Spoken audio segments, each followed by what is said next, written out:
March 3, 2026 Afternoon News Summary, New York Time, covering 12 noon to 6 evening. Don't forget to subscribe before we start, so you don't miss out on the latest international news. News 1, UN Security Council demands immediate Gaza ceasefire. The UN Security Council passed a resolution demanding an immediate ceasefire in Gaza for the month of Ramadan, with 14 votes in favor and the United States abstaining. The resolution calls for the unconditional release of all hostages and urgent humanitarian access.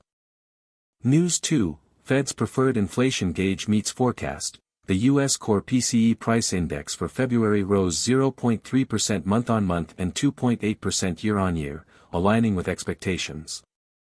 The data reinforces the Federal Reserve's patient stance on interest rate cuts, with markets now pricing in a June start. News 3, EU launches formal probe into Chinese EV subsidies. The European Commission announced a formal anti-subsidy investigation into Chinese electric vehicle imports, alleging unfair state support.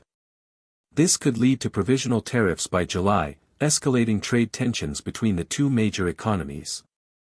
News 4, oil prices surge on geopolitical supply fears. Brent crude futures jumped over 3% to $87 per barrel following the UN Gaza ceasefire resolution and reports of Ukrainian drone strikes on Russian refineries, raising concerns over broader regional instability and supply disruptions.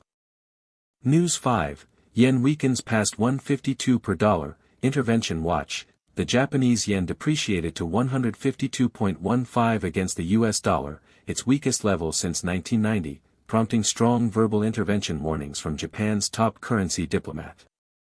Markets are on high alert for potential Bank of Japan action. News 6, global tech stocks slide on AI profit concerns. Major technology stocks, including Nvidia and Microsoft, fell sharply in afternoon trading after a prominent analyst report questioned the near-term profitability of massive AI infrastructure investments, dragging the Nasdaq down over 1.5%. News 7, UK and EU reach post-Brexit financial services deal. The UK and European Union finalised a Memorandum of Understanding on Financial Services Cooperation, establishing a structured forum for regulatory dialogue. The deal is seen as a step toward stabilising post-Brexit City of London relations with the bloc. That's all for today's news. See you next time.